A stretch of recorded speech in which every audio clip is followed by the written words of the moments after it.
प्यारे साथियों, नमस्कार। स्कोप 360 चैनल पर आपका स्वागत है। स्कोप 360 चैनल पर हम आपको लुसेंट अंकगणित पढ़ा रहे हैं। लुसेंट अंकगणित में हम इस समय आपको नंबर सिस्टम अर्थात संख्या पद्धति पढ़ा रहे हैं। आज हम संख्या पद्धति के इस चैप्टर में आपको विभाज्यता का नियम समझाएंगे। आपको बताएंगे कि विभाज्यता के नियम क्या हैं, अर्थात कौन सी संख्या से कौन सी संख्याएं कटेंगी, ये नियम आज के हम वीडियो लेक्चर में आपको समझाएंगे। जैसा कि आप सभी को यहाँ बोर्ड में दिख रहा होगा कि कुछ हेडिंग्स आपके सामने दिखाई दे रही होगी, ठीक है। तो इस हेडिंग्स में लिखा है पहले में 2 से विभाज्यता का नियम, 3 से विभाज्यता का नियम। तो मतलब सबसे चेक किया जाएगा कि किससे कौन सी संख्या कटेगी, ठीक है। तो आइए सबसे पहले हम स्टार्ट करते हैं 2 से विभाज्यता का नियम। बहुत ही अच्छे से स्पष्ट कराऊंगा, इसलिए पूरा देखना और अंत तक देखना, हर एक चीज स्पष्ट होगा, ठीक। ध्यान दीजिए, 2 से विभाज्यता का नियम मैं आपको समझा रहा हूं। किसी भी संख्या के इकाई का अंक 0, 2, 4, 6, 8। मैंने क्या बोला? किसी भी संख्या के इकाई का अंक 0, 2, 4, 6, 8 अगर है तो वह 2 से जरूर विभाज्य होगी, वह 2 से जरूर कट जाएगी। आई होप कि यह बात समझ में आई आपको। मैं एक एग्जांपल ले रहा हूं। देखिए, मैंने यहां लिख दिया 20, तो इसके लास्ट इकाई का अंक इसका 0 है, इसका मतलब यह 2 से जरूर कटेगी।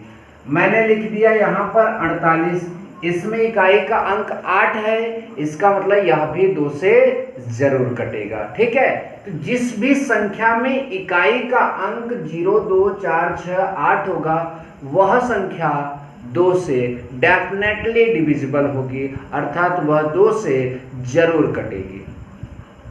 नाउ 3 से विभाज्यता का नियम बहुत ही ध्यान से सुनना और अच्छे से समझना। वे संख्याएं 3 से विभाज्य होंगी जिनके अंकों का जोड़ 3 से विभाज्य होगा। मैंने क्या कहा? फिर से सुनिए। वे संख्याएं 3 से विभाज्य होंगी जिनके अंकों का जोड़ 3 से विभाज्य होगा। फिर से सुन लीजिए एक बार। वे संख्याएं 3 से विभाज्य होंगी जिनके अंकों का जोड़ 3 से विभाज्य होगा।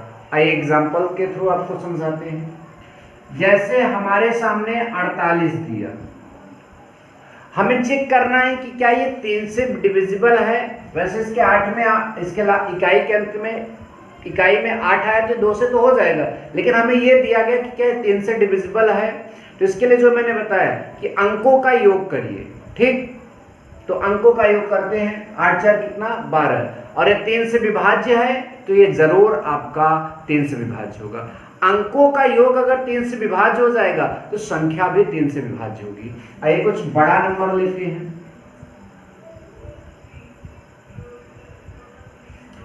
अब क्या ये 3 से डिविजिबल है?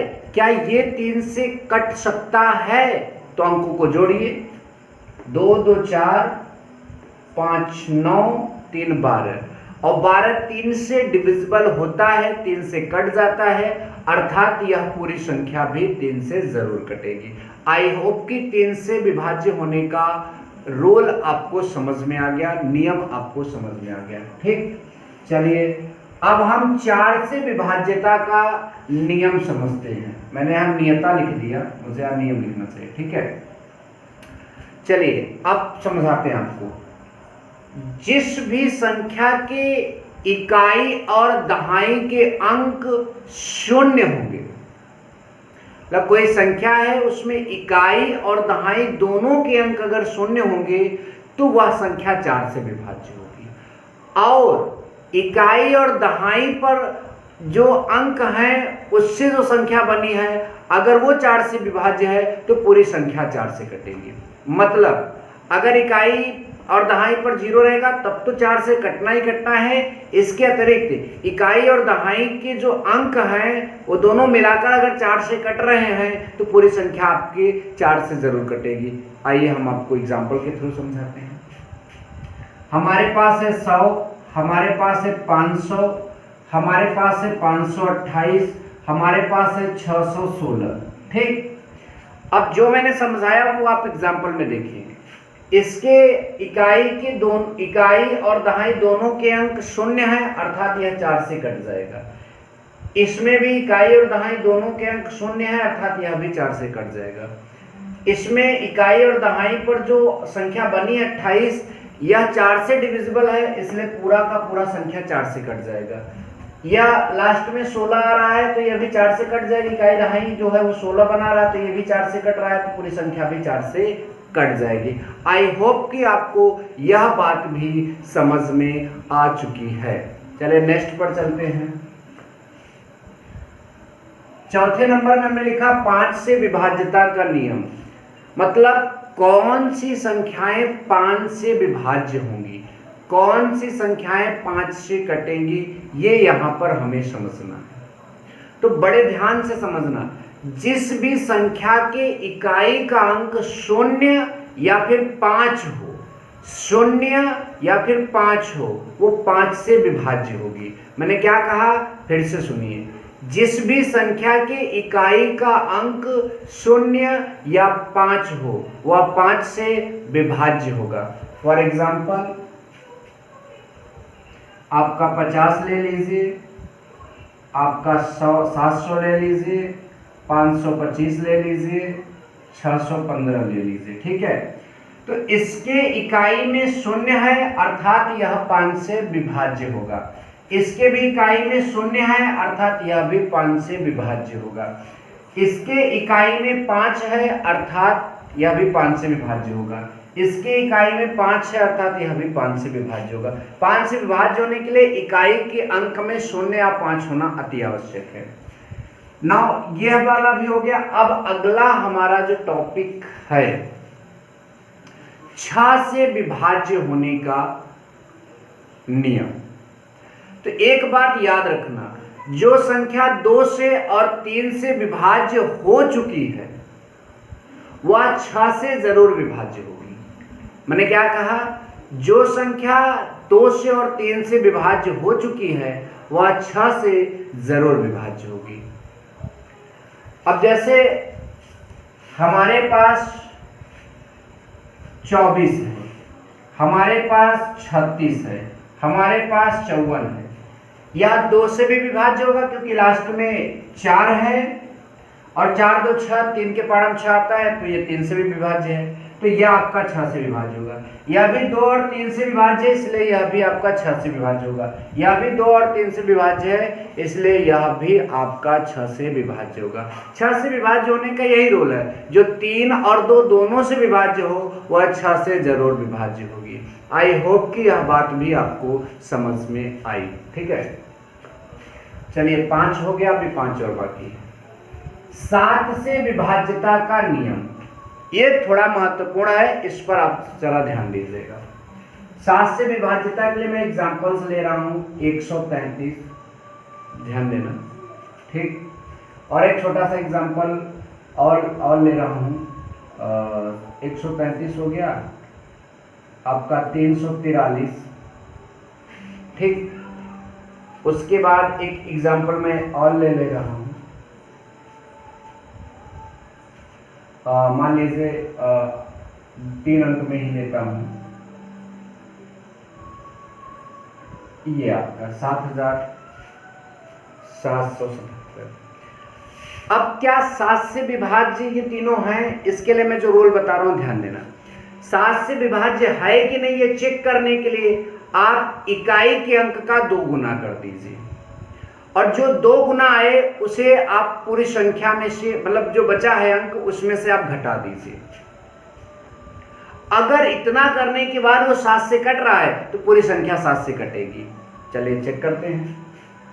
133 है, इसमें इकाई का अंक 3 है और 3 जो है उसका 2 गुना करेंगे तो कितना हो जाएगा 6। अब इस 3 को हटा देंगे तो क्या उसमें बच रहा है आपका 13।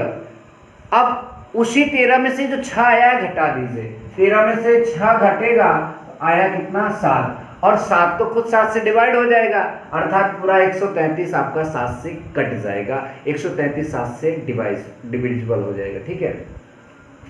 343 की चर्चा अगर हम करें तो 343 में लास्ट में जो इकाई है पहले उसका 2 गुना कर दीजिए, तो 3 दूना कितना हो जाएगा 6। अब बचा, अगर हम इकाई का ये वाला हटा देते हैं तो 34 बचता है। अब 34 में से आप 6 निकाल लीजिए, 28 बचेगा, और 28 7 से कट जाता है, अर्थात 343 भी 7 से कट जाएगा।